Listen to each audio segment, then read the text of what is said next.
Thank you very much for the kind introduction, and I'm very grateful to all the organizers for inviting me to speak. So this talk is meant to be a kind of experiment to give an overview talk about various aspects of moduli space integrals with string tree-level amplitudes, which is tailored to some specific questions that have been repeatedly asked by colleagues in mathematics and physics.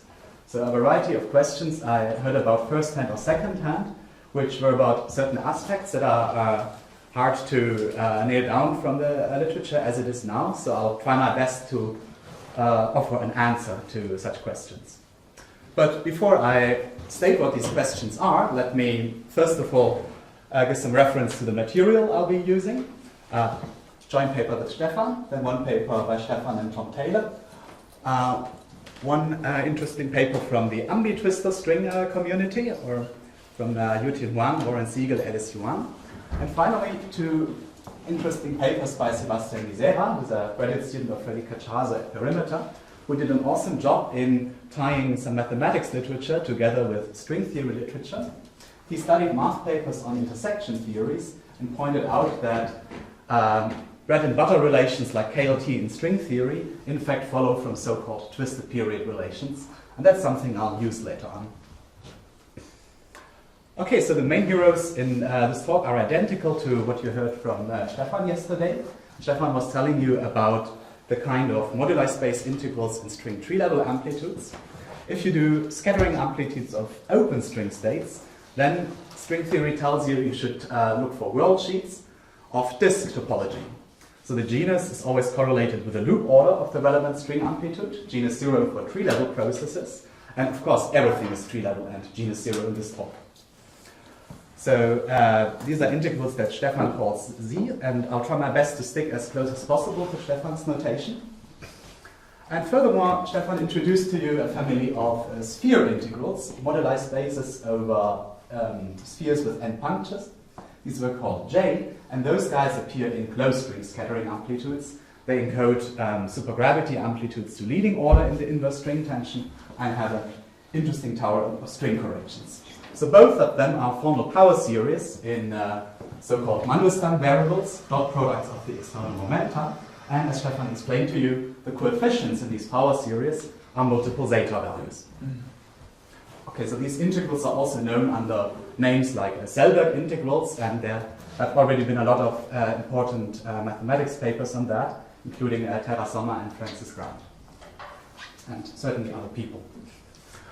Alright, so let me give you a warm-up example of such integrals, one instance of the Z's, one instance of the J's. These are particularly examples you also find in string theory textbooks.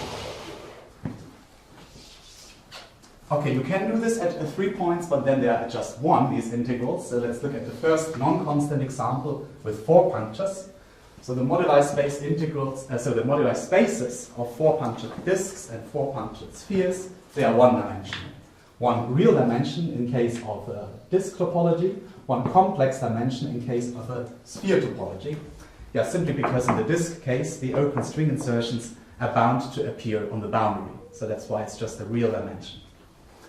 Okay, the toy integrals that you also saw in Stefan's talk yesterday.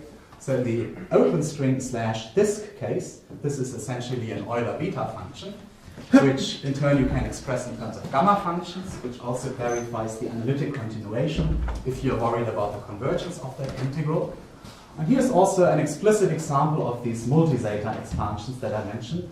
So both of these 4-point integrals have a closed form expansion in terms of single zeta values. But let me warn already here that, as you heard from Stefan, that higher point amplitudes or integrals will involve higher zeta values as well.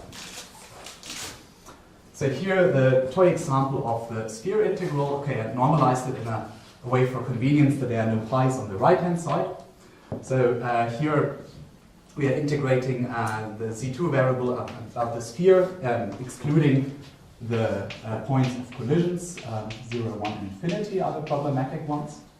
And again, there's an explicit solution in terms of gamma functions. And these two equations are sometimes referred to as the birth of string theory, or for sure, they heavily contributed to the development of the field.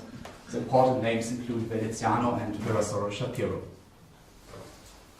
Yeah, as I was saying before, these moduli space integrals depend on the so-called Mandelstam invariants, dot products of massless or light-like external momenta.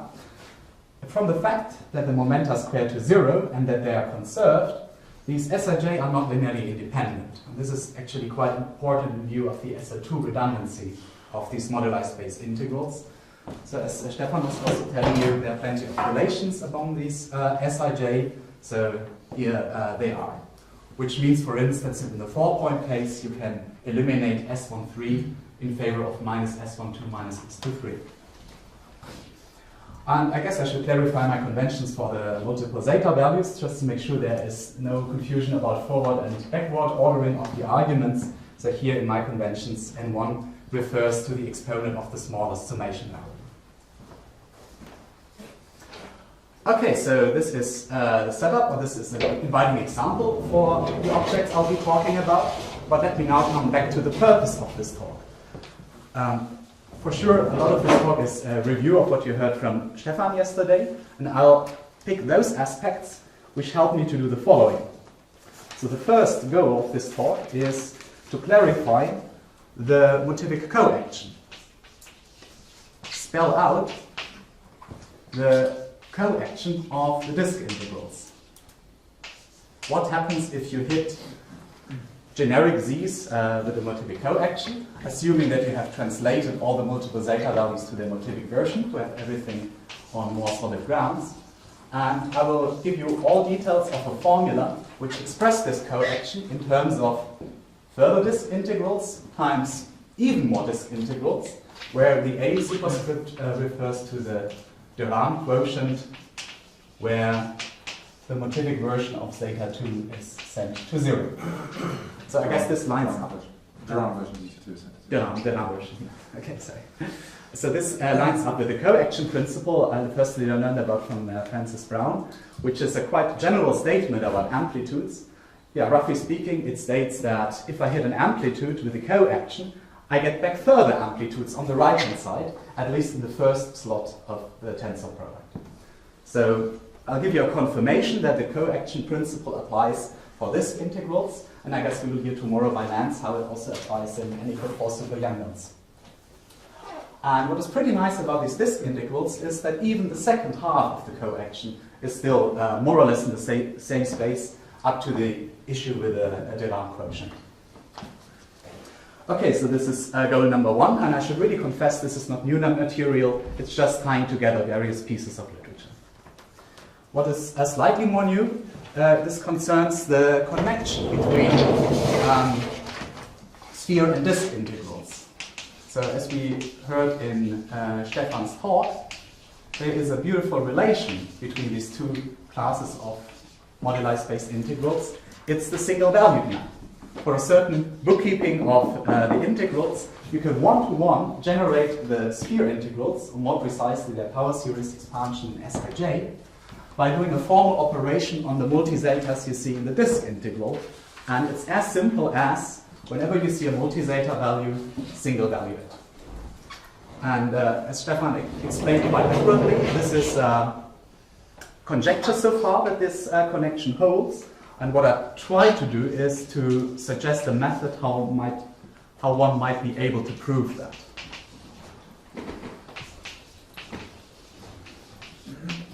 So that statement will be made more precise shortly, but you heard it yesterday.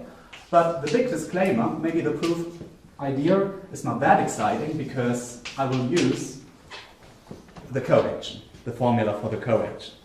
So the best case scenario is not that we arrive at a proof of the single valued statement, but instead the best case scenario is that we only have the proof of one on the agenda, such that the single valued statement will follow.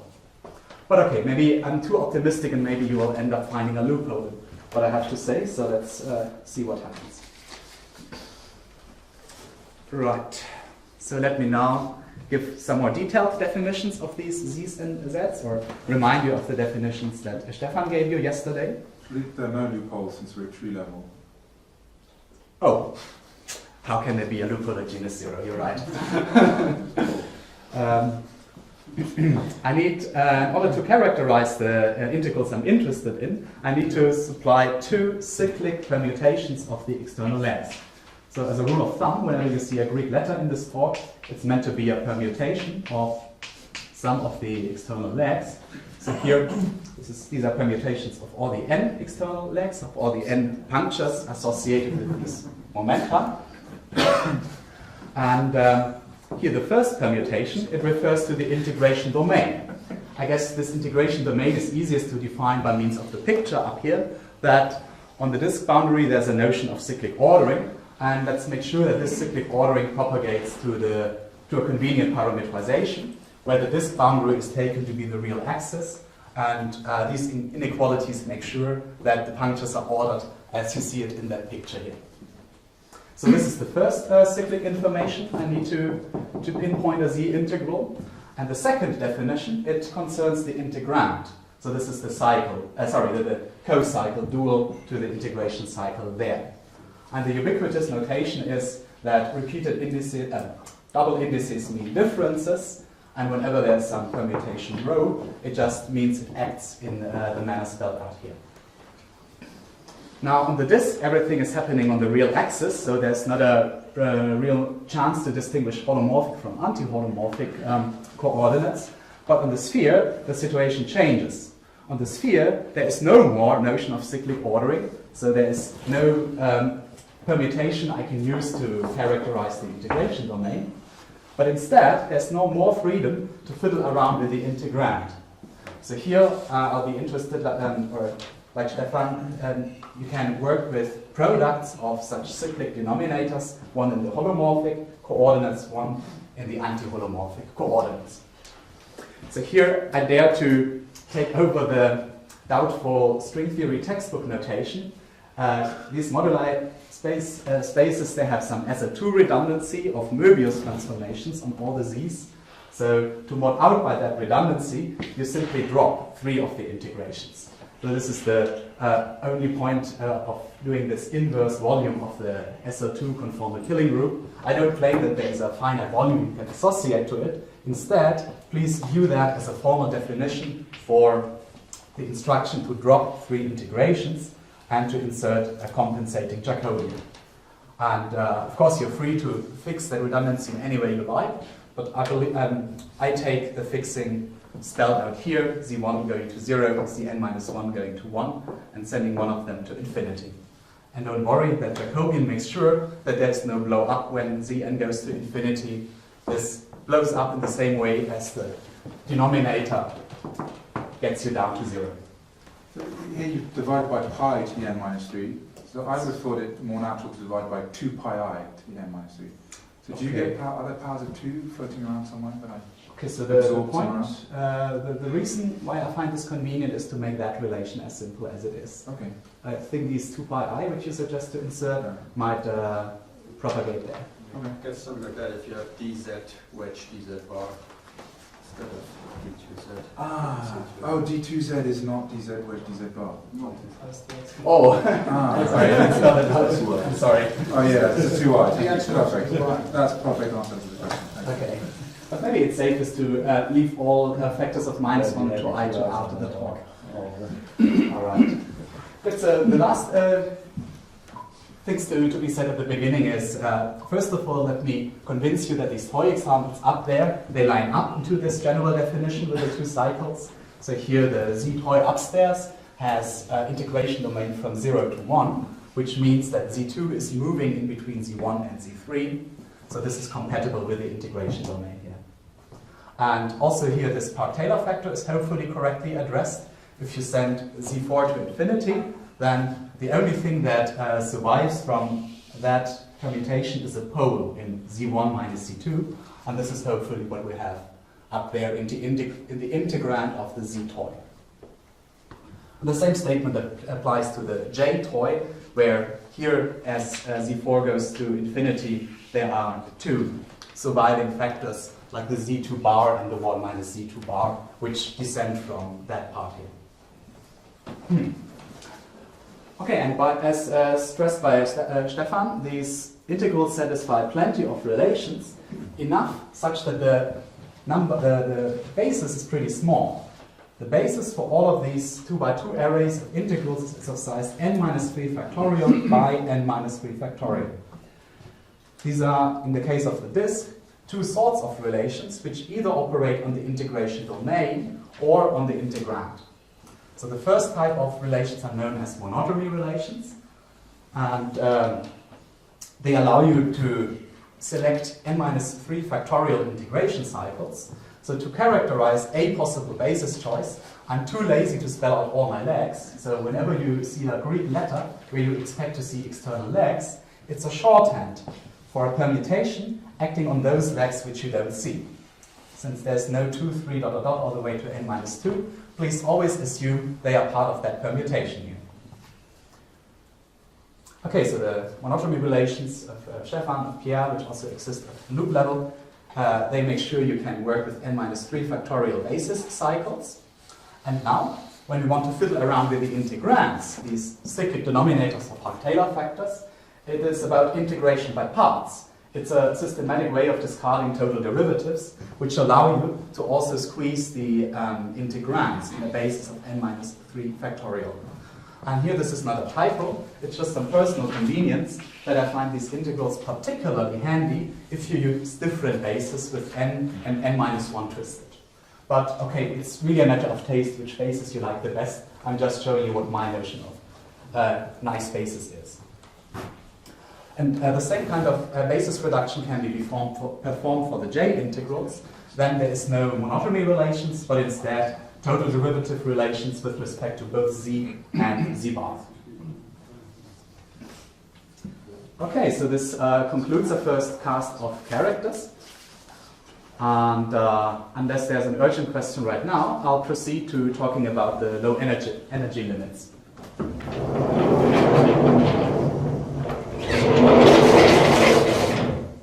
So I have a question. When you write there is a basis and then integrals. Yep. I mean, what does that mean? Okay, I suppose... mean, the integrands are independent, and you've got a basis for the cycles and a basis for the integrands.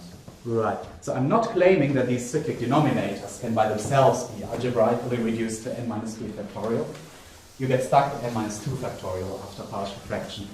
Instead, I'm just saying we should send to 0 all integrals over a total derivative. Okay.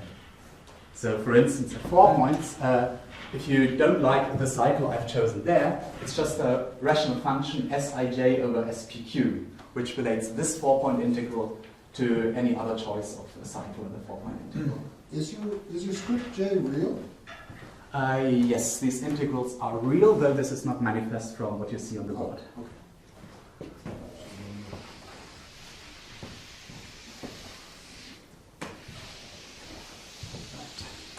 Can I ask a quick question? Please do. You had, unfortunately, just the rest, you had this exponential version of this, and then exponential, and then you had S1, 2, S2, 3, and S whatever. So it was like the SPU channel, right? Right. And so in the general, do you know what appears in there? If you go to higher points, like 5 or 6 points, you know what appears in there? All right, right. So concerning the explicit results for the alpha prime expansion, there are various methods on the market. One conceptually clear one is using the Drinfeld associator. So for each multiplicity, there exists a matrix representation of the Drinfeld associator, which gives you the n plus 1 point integrals in terms of n point integrals multiplied by the Drinfeld associator. So like this, you generate the multiple zeta values from the coefficients of the associator, and its arguments are matrices linear in the Sij. I'm stressing linear because this manifests uniform transcendentality, in the sense that if you increase the order in Sij, you increase the transcendental weight of the accompanying multiple zeta value by the same number of units. Okay, so that's recurrent, so at level 5 when you see products, or just linear? Oh, you generically have all members of the multiple zeta value algebra, though there are some accidental dropouts at low multiplicity. Okay. So here at 4 points, the accident were no higher depth, and I think there is a 5-point accident we know of at weight 18, but I expect that for sufficiently high multiplicity, you will meet any multiple zeta values sooner or later.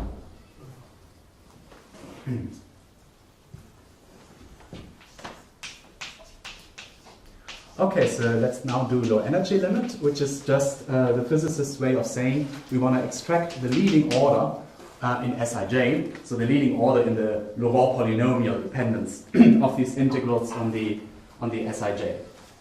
And you saw examples in Stefan's talk already.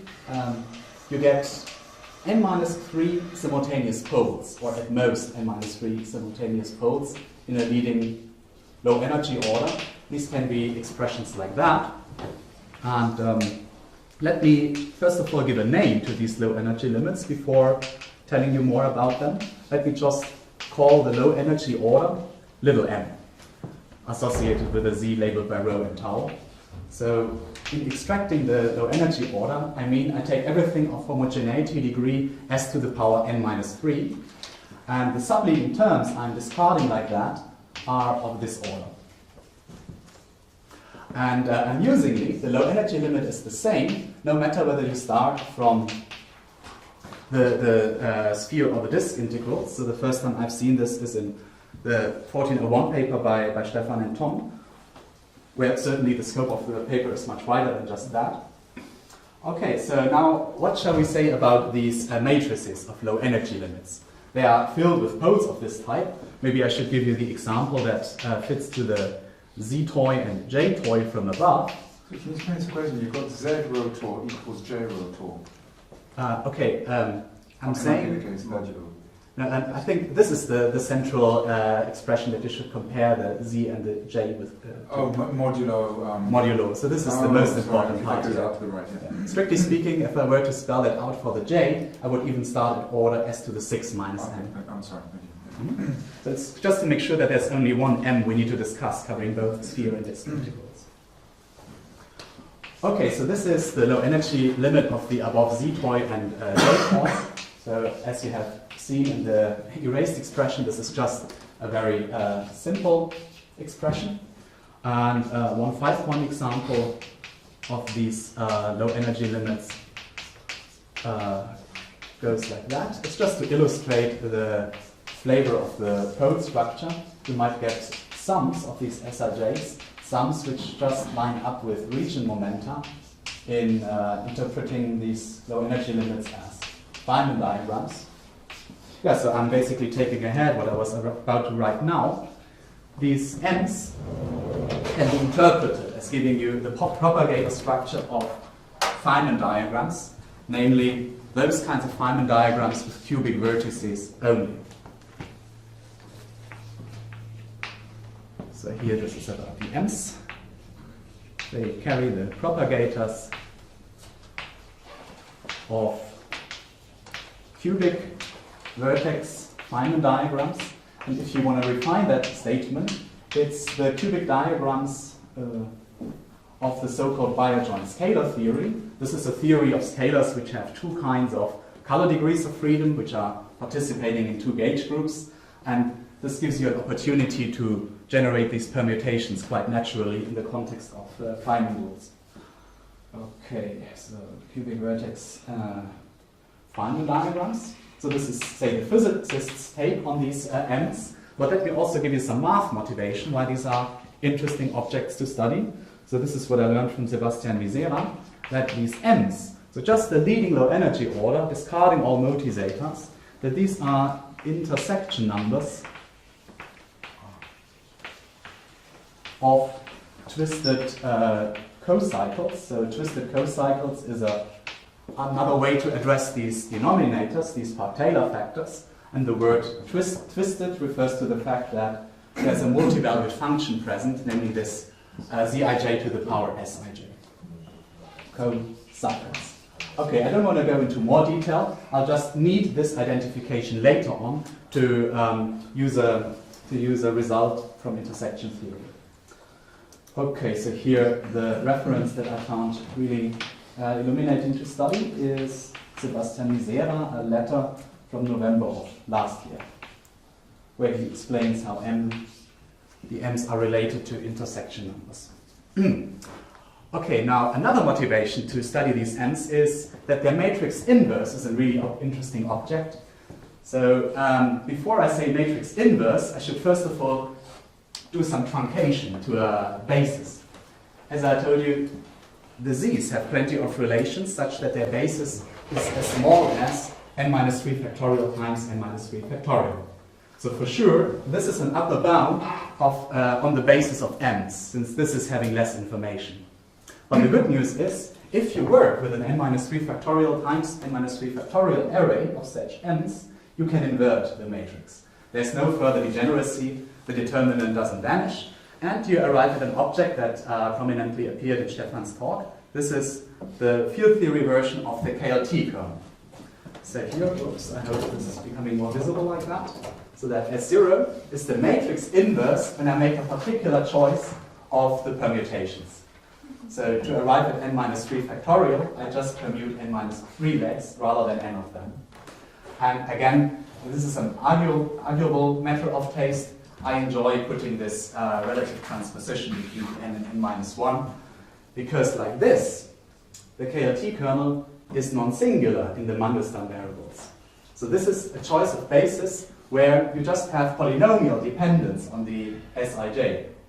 So here the 4-point example, it just has one entry here referring to the rho and tau. I'm sorry, I'm omitting the vertical bar here. And there's actually a recursion to generate the 5.6 point ... endpoint version recursively. The idea of that recursion is to successively eliminate the last entry in front of the vertical bar. Let's say this is leg number j appearing as a last entry, and we want to get rid of that. So this amounts to doing a dot product. And which dot product is it? Well, since the two permutations are a priori independent, this leg number j, it doesn't need to be at the last position of the second slot, but instead it can be anywhere, with some entries beforehand, with some entries afterwards. So these capital letters refer to any number of labels you wish. And the dot product you have to peel off is referring to the entries B, which are in front of J. But okay, I don't think we need the details. This is just to assure you it's a straightforward thing to generate that kernel at all multiplicities. And yeah, many people in this room have worked on the different representations of that kernel. All right, so this is the inverse to the field theory limits. So let me follow Stefan's lines and do a change of basis on the z's, where the field theory limit is Kronecker delta. Yeah, so this is actually the transition to the part on the coaction. So the statement I want to gear to is what happens if you hit the motivic version of the z's with the coaction. And as I alluded to before, this motivic superscript simply means start with a multi-zeta expansion like the one above, and each zeta w you see be replaced by its motivic version. Okay, so let's do the promised change of basis, which you have also seen in Stefan's talk. Basis to avoid singularities. Let's consider the matrix F. And here I'm already doing the motivic replacement. So this is a linear combination of z's where the singularities from the low energy limit are meant to decouple. And it's really a trivial construction. You just multiply by the matrix inverse of these disturbing poles. And as I told you, the matrix inverse to the low energy limits is this S0 gadget. So this has n-3 poles. This is of power n-3 in Mandelstams. Dimension counting wise it fits. And if you recall that definition of S0, you are guaranteed to get Kronecker delta in the leading low energy order. But something which is non-obvious from what I'm telling you here, it turns out that this S0 is enough to cancel the poles even beyond the low energy order. So this requires a little bit more work to see. For instance, the method to generate this using the Grünfeld associator to generate the low energy expansion. Okay, so just to remind you that since the permutations rho and sigma refer to n-3 legs, all these objects here are n-3 factorial times n-3 factorial matrices. Okay, so for these matrices, let me now quote a result, which you might want to call motivic organization, from this 12:05 paper with Stefan. We saw an appetizer on the result on his slides yesterday. It refers to the Sij expansion of the z integrals. And a colloquial way of stating the result is we don't need much information to pinpoint the entire Sij expansion at a given order. There is a small amount, or a surprisingly small amount, of independent information. It's sitting in the primitives. So all I need to study, what's the coefficient of this matrix of the single zetas, the single motivic zetas for the primitives. So suppose somebody wants to have the 8th order Sij of a given F matrix, then there is no need to separately deliver all the coefficients of the multi-zetas at that weight. Instead, all that needs to be delivered are those coefficients here. Let me just give them a name to refer to them more easily. In case of the odd zeta values, let me call the coefficients m. And for the even zeta values, okay, the normalization convention is such that we look at the kth power of motivic zeta 2. These coefficients will be called p. The different choice of letters will become clear shortly. And admittedly, this is not a completely canonical business. So in order to give you a unique characterization of these matrices, I have to tell you which Q basis of motivic multiple zeta values I'm using. So we were using the data mine basis back then. So for a fully explicit definition of these guys, you need to specify a basis. But the result on the coaction won't be affected by that. Can you deduce the higher P's from the first one? The higher P's? What do you Can you mean? get P4 from P2? Or No. No. Okay. Yeah, actually, any attempt to try it that way, it violates some consistency conditions on the amplitudes which are generated from these integrals. Okay, so from the above setup, these P and M's are n-3 factorial by n-3 factorial matrices. But the more important information by now is it concerns the entries. I'll tell you about this uniform transcendentality property of the integrals, that the power in Sij is interlocked with the transcendental weight. And this means if you extract a weight W multi-zeta or a single zeta combination, then the degree of that polynomial in Sij is W. And of course the coefficients are only allowed to be rational numbers. Anything potentially transcendental is in these accompanying zeta values which are peeled off.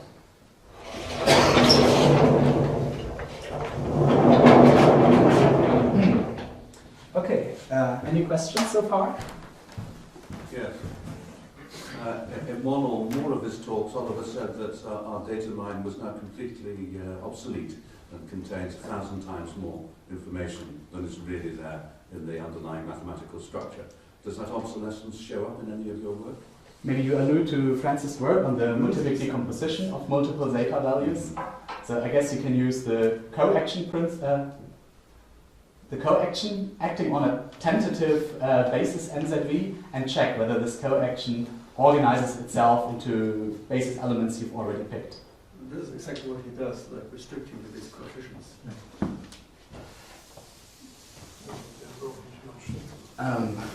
So I guess there are many avenues to generate the relations you give, but I'm still super grateful that I can just grab them from the website without going through that motivic decomposition, which is conceptually really beautiful, but maybe not as quick if I don't have a... You always need only one coefficient, and that's exactly the redundancy.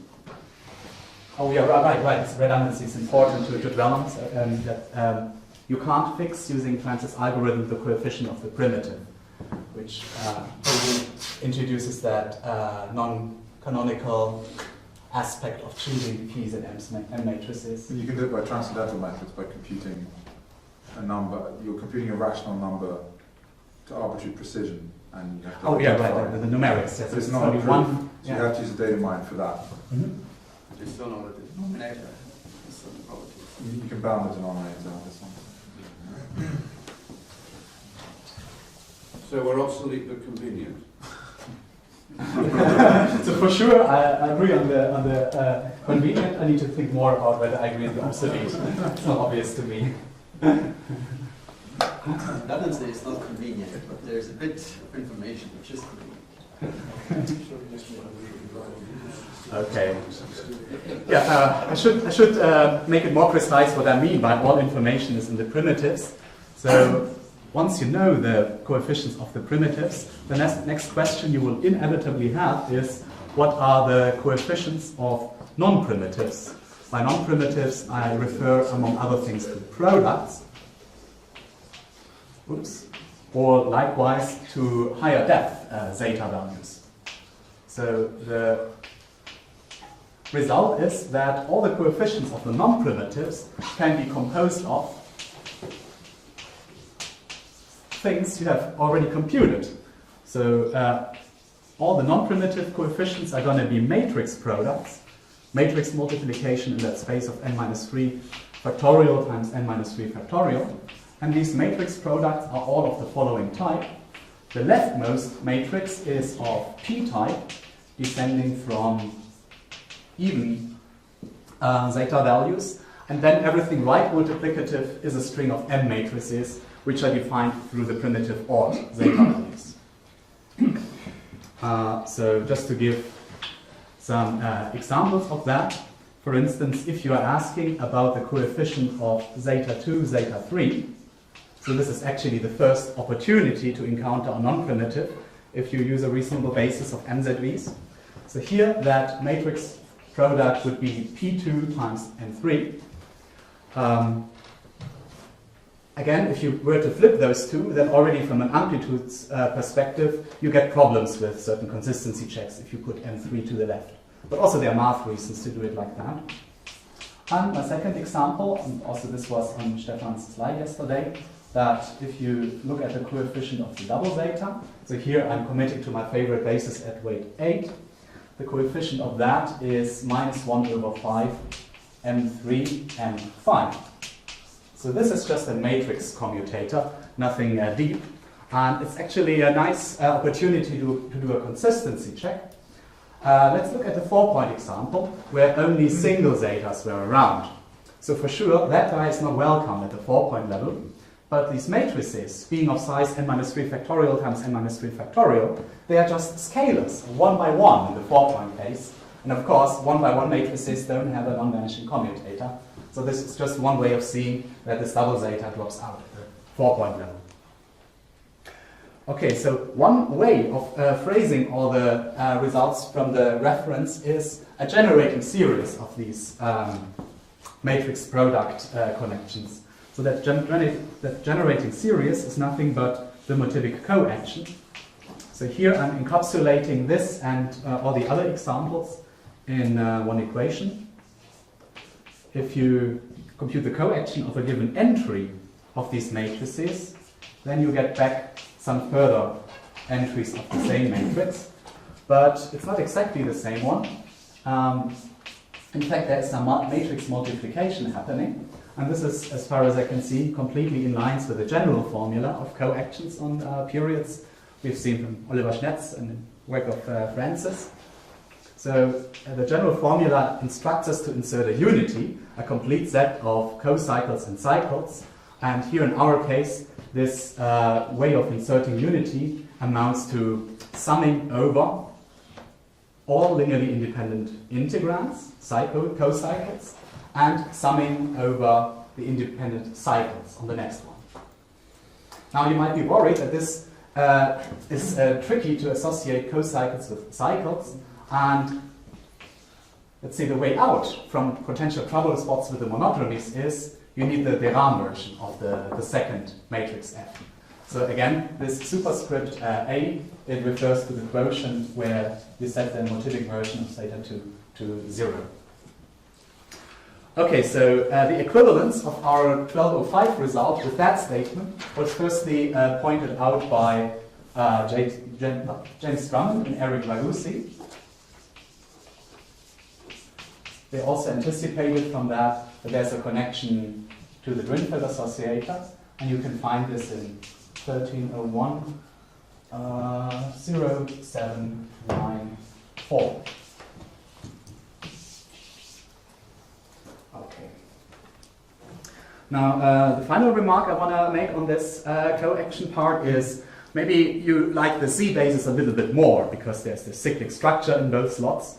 So if you want to go back to the Z basis and study the coaction in that one, I find it really amusing that it acquires a KLT structure. It's a KLT-like coaction. So KLT refers to that kernel or matrix here, which is the inverse of the low energy limits in a suitable basis. So this was just a change of basis between the F's and the Z's.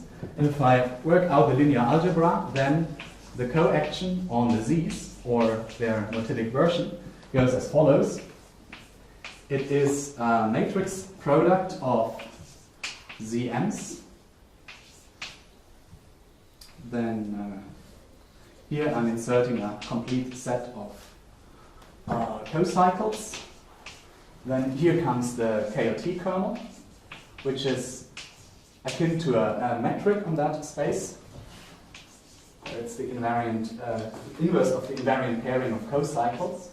And here is a complete set of cycles on the Geram side. And here we are. So I've already generalized to all possible integration domains instead of the n-3 factorial basis. This is allowed because both sides satisfy the same relations. Monodromy relations in rho and integration by parts in sigma.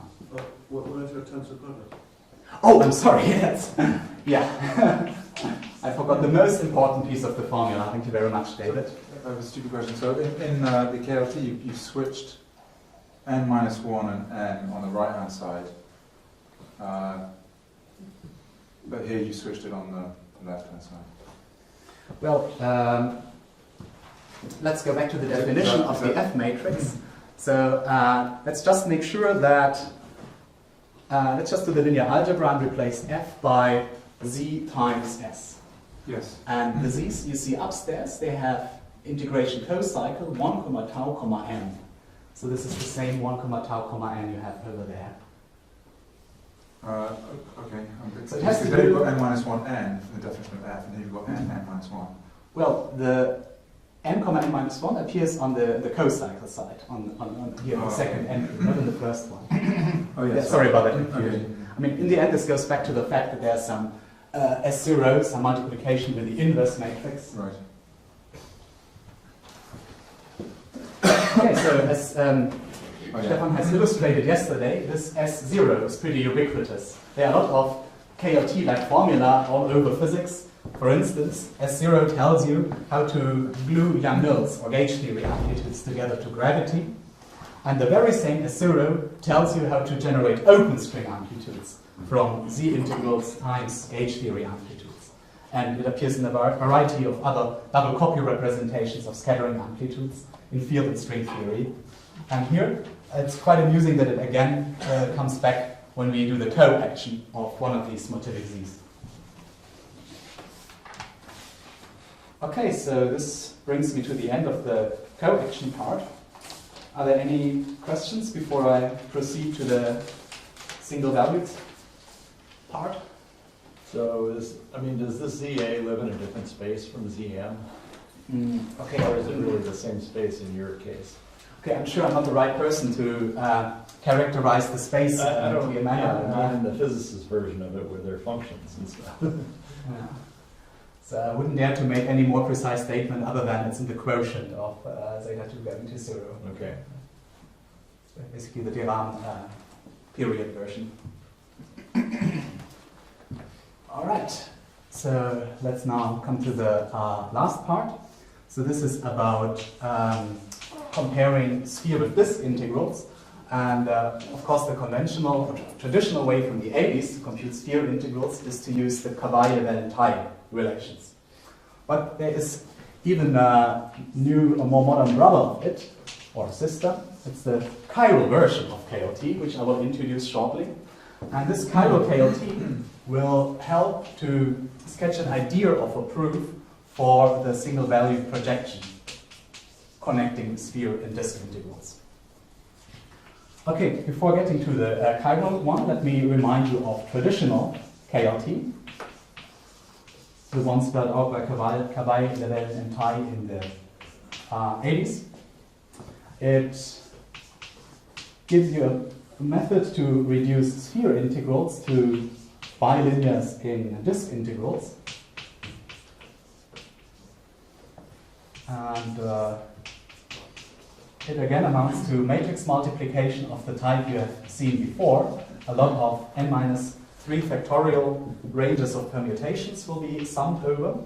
So one way to phrase the result of KLT, and for sure there are thousands of equivalent ones, is admittedly it involves again a confusing flip here, which I'm using to have a local representation of that KLT matrix in the middle. So from the point of view of intersection theory, this is the inverse to intersection numbers of twisted co-cycles.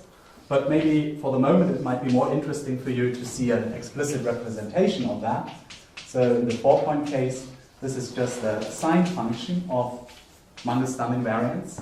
And in order to give you the endpoint version, let me just show you a second copy of this blackboard here.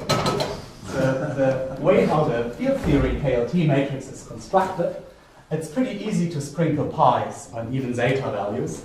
So there's a string theory version where all you do is, whenever you used to have an Sij in the field theory KLT, you upgrade that to sine of pi Sij. And this recursion I gave you before, well, it again becomes upgraded to a sine function with the same dot product you have seen in the field theory version. So up to powers of pi, sending Sij to 0 or picking up the leading order lands you back on the S0 from the previous slide.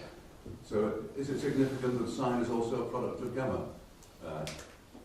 Oh, this is crucial if you want to convince yourself that this is true at 4-point level. Then you can just go through the beta function and you will find it's true, yes. Indeed. Unfortunately, I'm not aware of a biomultiplicity instance and how to take advantage of that. But yeah.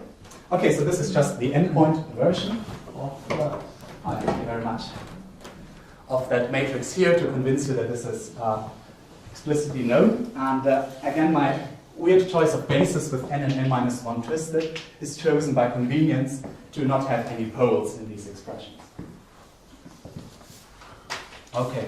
So this is traditional KLT, and before I tell you the chiral version, let me first of all say a leftover puzzle, which we need to resolve, or let me state an unexplained property of the P&M matrices.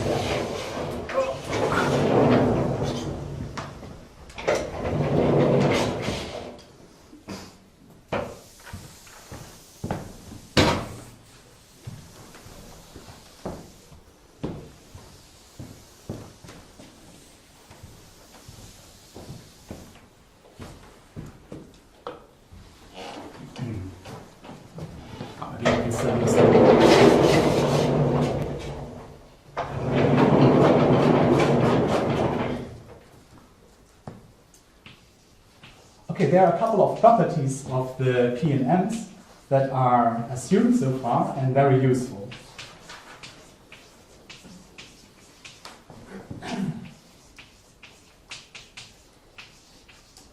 And to state these properties, it's convenient to look at a generating series of all the P matrices, or this is just the way how they appear in the F matrix from before, where you combine all the even zeta values, all the powers of zeta 2.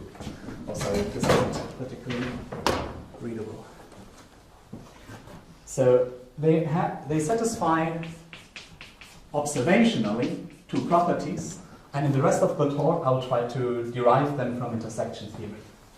So the first useful but confusing property is the following. Take again the field theory version of the KLT kernel, and suppose you have a transpose M on the left. And maybe you would prefer to see that on the right.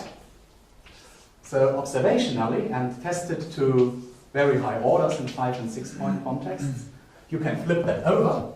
And by the way, in my basis, I furthermore have to do a transposition of the momenta. So this is not a big deal. This is just a relabeling of the Sij, something pretty harmless.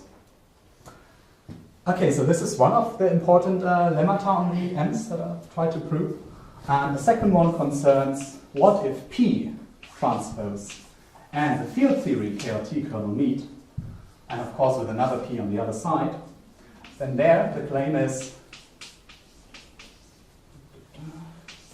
you get back the field theory version of the KLT kernel, and again, here in that basis choice, there's another flip of momenta involved. Okay, now the syntax with the sentence is a little bit inconveniently distributed. If you assume that the assumptions 1 and 2 are true, then KLT implies that a certain set of disk integrals are mapped to the corresponding sphere integrals under SV. So since KLT is used, of course that statement only follows for an n-3 factorial times n-3 factorial family, but it was explained by Stefan and Tom that it extends to all choices of permutations on the left and right. So hopefully it's the same arrangement of n-. Okay, it looks like that. Yeah. So the need for these assumptions was pointed out here. And if you trust in the assumptions 1 and 2, then KLT takes you there in a basis of disk integrals. And here this is just the same single value projection that we have seen several times, which kills even zeta values, which doubles odd zeta values, and whose action at higher depth is most convenient in the F alphabet, but since I haven't introduced that, I'll content myself to one example. Can you package equations 1 and 2 into a single equation satisfied by F? Oh yeah, I will do that shortly. I will get them from a single equation. Yeah, maybe that's the thing I want to do now. Let's switch to chiral KLT. Are you going to show those are necessary as well as sufficient for your conclusion? Okay, I haven't thought about whether necessary, but for sure they're sufficient. Right. So let's get non-traditional. And the first time I've seen this chiral KLT on arXiv was the paper by Huang, Siegel, and Yuan. It's 1603. 02588. And it's about the following. Let's do a minimal tweak of that KLT relation. Let's do a minimal tweak that says on the right factor, insert minus signs. Replace all the Sij by minus themselves, but only do it on one side of KLT. So this infers, this is the reason for the name chiral. Okay, and what you then get, it's no longer the j's, but as a consequence of that sign flip, all the multiple zeta values drop out. You land on the nose on the low energy limits, on the joint low energy limits of the z's and the j's. So let me stress, there are no multiple zeta values involved anymore, and this innocent operation of doing the sign flip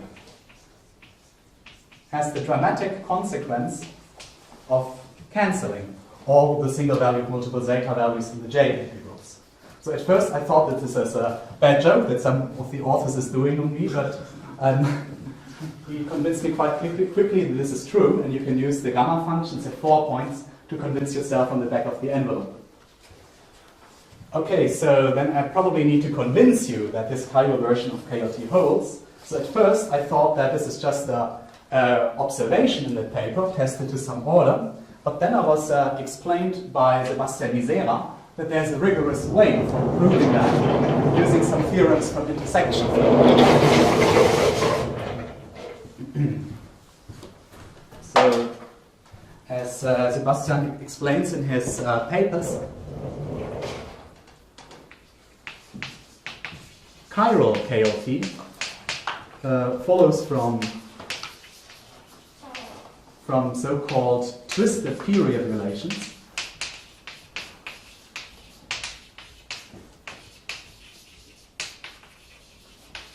which you can find in a piece of mathematics literature in a paper by Cho and Matsumoto from 1995.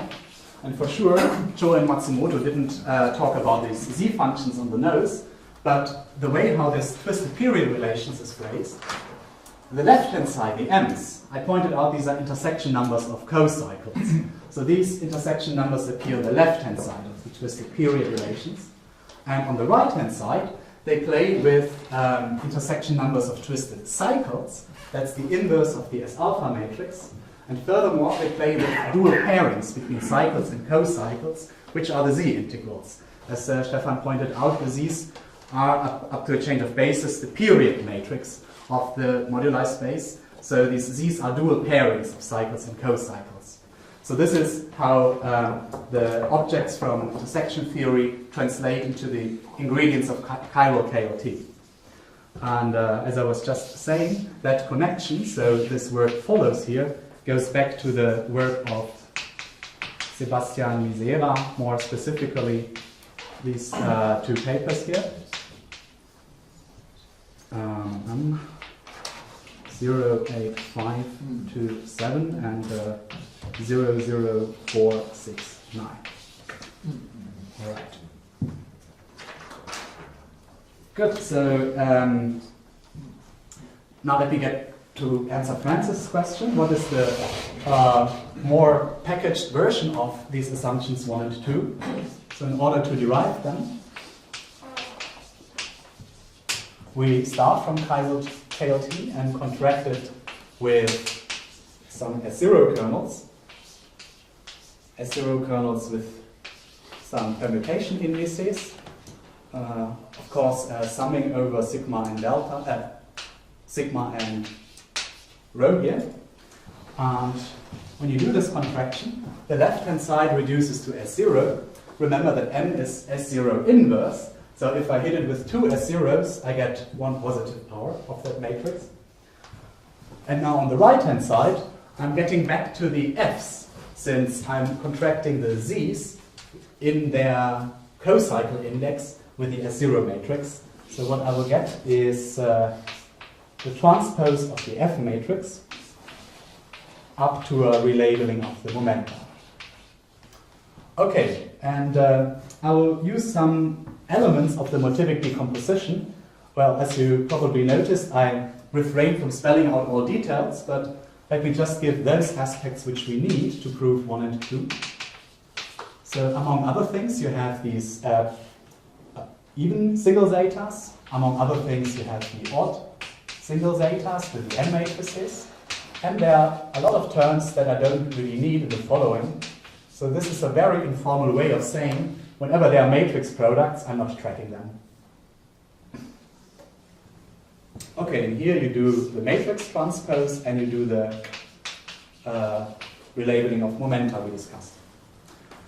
Now, what else do we get from the right-hand side of chiral KLT? There is pi to the power 3 minus n times the S alpha. And finally, there is another copy of F following from the contraction of Z with the momentum, the S0 kernel. However, this is going to be the sign-flipped version of F, simply because we start from chiral KLT. So this is the Sij going to minus Sij version of F, what I'm about to spell out here. Okay, so conveniently we know the homogeneity degree of the P and M matrices in S, so we perfectly know what kind of signs they will catch. Namely, the P part is even in the Sij and won't be affected, but the M part and individual M matrices is odd in the Sij, and therefore these primitives will come with a minus sign from here to there. And again, there are plenty of matrix products with or without sign flip, which don't need to be tracked. Okay, so how do we arrive at 1? Let's now be selective and only look at certain zeta values in that equation here. So let's first of all isolate the single odd zeta values, which we get from here and which we get from there. So there are two contributions which are just linear in the odd single zeta values, and that will land you on the assumption 1, on the property of the M matrices, that you can pull them past the... I'm very sorry, I don't understand what it means to derive assumptions. Can you actually indicate what it is? You've written down, assuming the above, Yeah. 1, 2, then something. That's Yeah. your sentence, right? Are you now proving 1 and 2? I'm not proving 1 and 2. So what are you deriving? Yeah. So up to now, 1 and 2 were just tested experimentally up to a certain order. Yes. And I'd like to give arguments why they should hold in general for any number of external legs and for any order in alpha prime, without the need to go explicitly through the matrix entry. So the verb derive means motivate, yeah, does it? You can regard it as a proof on the assumption of the motivic decomposition. I'm using this as an assumption, and if you trust this assumption, then you can regard it as a proof. So I want to make the statement motivic decomposition implies 1 and 2. Okay. Sorry if this wasn't very clear. Okay, so this is the meaning of that arrow, if you wish. The conversation of the last minute. Thanks. Okay, I'm almost done. Then, of course, to get to the second one, we isolate different coefficients. So this would be a matter of looking at the kth power of zeta 2 in that equation. Oh, and I forgot to point out, this one doesn't disturb in the first operation, since S alpha times the pi is essentially S0 up to order zeta 2 to some power. So let me just assure this one doesn't disturb here. But the S alpha is pretty crucial for the second property. So if you track all the even zeta values, which are sitting in the P transposed with momentum flip in here and in the second P, then this is what contributes in isolating the kth power of zeta 2. And this lands you on the property number 2. Okay, so this finishes off my tentative proof, which I'm not sure whether I should call it a proof. Let me, to conclude this talk, just give you a diagram with arrows to illustrate the flow of logic in what just happened.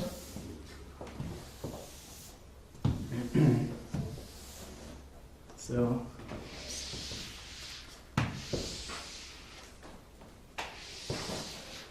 the target is the proof of the statement J equal SV of Z. We have seen a more precise version before. And the overall disclaimer is, in order to show it, we need, among other things, the motivic organization, or at least in the methods sketched in this talk. Then another thing that enters is KLT, the conventional one. And finally, from my perspective, new idea is that the chiral version of KLT is helpful to derive these lemmata 1 and 2 about the M and P matrices. And to make sure that this is not coming out of thin air, I've quoted a reference from intersection theory and furthermore physics papers which do a good job, or at least were pretty inviting for me to study the translation between the physics problem and intersection theory. And as Sebastian Misera argues, intersection theory implies chiral KLT as a consequence of twisted period relations, But he also explains in the 1706 paper that traditional peyote is also a consequence of a different flavor of the same twisted period relations. Okay, so this brings me to the end. Thanks a lot. Thanks, all.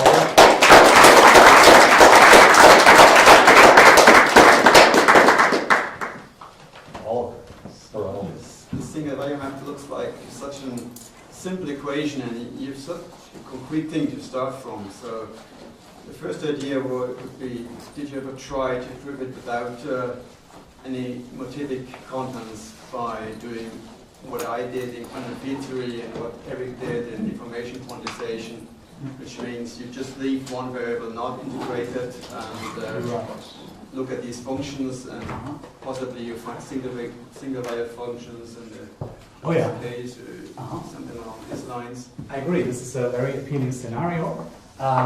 May I translate your suggestion into the following one?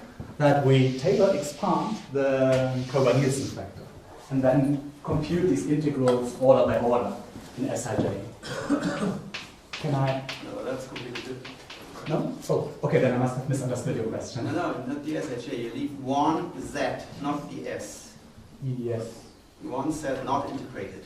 Oh yeah, integrate yeah. over all set, but you just keep one, and this is your variable. I agree, yes. So maybe I can answer your question. Okay. So, it's known since the 80s in conformal field theory for the Coulomb gas, Wilson-Cohen Fabiev, that as a function of Z, so you don't integrate one matrix operator, that's a single valued correlator. Yeah. If you look in the paper by Cohen Fabiev, you see that what they look is that they look at the monodromy in 0, you look at the monodromy on Z equal 1, they kill the monodromy and they decompose them by the conformal blocks. That's what I expected. So the conformal blocks decomposition on the Coulomb gas is exactly the single valued expansion that you are asking for. It's a function of Z. That's Then the strain amplitude is the integration of that. Well, then you can integrate, and then you can use this Stokes business and residues and trying to. Oh yeah, right. What I was about to say in response to your method, I guess these integrals, where I agree that your method is excellent to compute them, they mix different multiplicities because the integrals have poles. So I guess you first have to subtract the poles from the overall J integrals, and then, once they are removed, they are analytic functions in Sij. And then these analytic functions, I would on the spot agree that your method is tailor-made to compute those. But you're always talking about the Sij. Sij, I'm talking about the That's talking about the Z, the position of the functions. Right. I'm not talking about the S. But what do you want to integrate? I guess you want to integrate the You want to coefficients. do it all without making All A the expansion Z's in except S. for one. You want to do it all in one go. Oh, without you want to expanding compute in everything S's, as a right? function of S, not as a series in A S. function on Z, not of S. You expand maybe the S or something like that. Okay. But But then you have a function in Z. That's right, all. I fully agree. You do these Z integrals one by one, and the ones which you haven't integrated yet, these will be the functions and labels of single value polynomial. Something like that. Yeah. But Just that okay. I don't know if it works. So I think the confusion is I didn't fully understand which part of the Sij expansion you were targeting at. As I said, I mean, this is, what I said by conformal field theory, I'm looking at the book by differential score and open. You know it's true. If it's, you just have one integrated vertex operator, it's a function of disposition, and then you can decompose on conformal blocks that are single valued. And the method is explained, and it goes back to Cohen Fabiev. But the conformal block expansion might be kind of complicated for the 12-point function, you know. You got all these No, it's complicated, but So the question is whether you can use any abstract properties of it to derive know it. it's going to expand on single value multiple polygons. I mean, maybe the expansion is difficult then to get, but at least you know without any computation that it's going to. This is the way conformal blocks are defined. So then the implementation of that, then doing that for prime expansion is another question. So.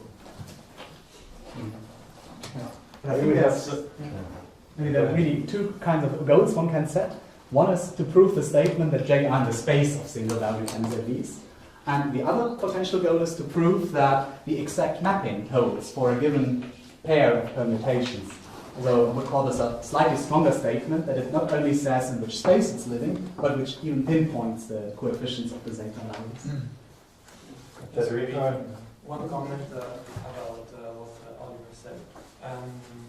So the problem, you cannot use all the time your method because some of these integrals are not absolutely convergent, so you can compute residues, so you have to do something different because of the poles in the SHAs.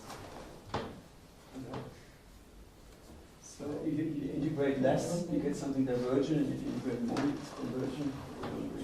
So if you do these expansions in some variables, then not all of these integrals are absolutely convergent. So you cannot use, you can use your method,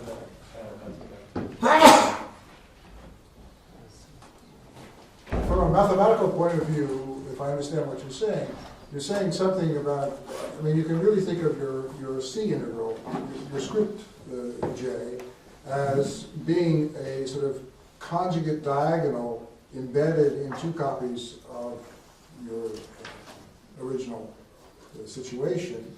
And you're making a statement about, I mean, that's a product. And it's a cycle, it's a diagonal in a product. The fundamental group of a product is the product of the fundamental groups. Iterated integrals calculate the unipotent part of the fundamental, therefore, basically, you're calculating one big iterated integral restricted to the, so what you're really asking is about the topology of the product and where that conjugate diagonal sits as a sum of these simplices that you get from your iterated integral. So there's a possibility of a purely topological explanation for that. I mean, I don't claim I can do it, but that's a fantasy. David has it on up a while ago. In the good old days, when 1 and 2 were actually assumptions rather than they derived assumptions as they seem to be, there was quite a lot of empirical testing, which I very much approve of in the first Stefan. On the weight side of the expansion of multiple zeta matrices, you've gone up as far as the data mine convenience allowed you to go. But I didn't hear how many legs you went up to. 5 points. I think it has been tested to something in the range, wait, 16 to 20, or was it 22, Stefan? I don't fully remember. And at 6 points it was to lower weight, I think in the range of 9 or 10. And at 7 point, even lower weight, maybe around 7-ish. Thank you. I see. Yeah.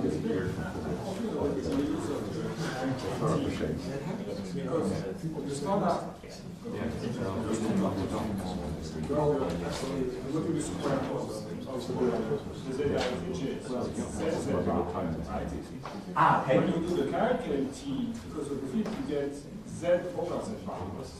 Oh, absolutely. I think it's How is yeah. it clear that you can still use the same because Oh yeah. I did by no means want to claim that KLT follows from integral deformation on some integral over the complex plane, because whenever you try to write that integral down, it has very serious problems to get convergent. I would not know how to identify a kinematic region where it converges. So I think instead, I suggest to think about chiral KLT as some version of that KLT representation of sphere integrals, without the claim that there is a convergent sphere integral that captures this expression. But then you see that the person not is just a Right. So why don't we call the general session to a close and we can devolve into private session now.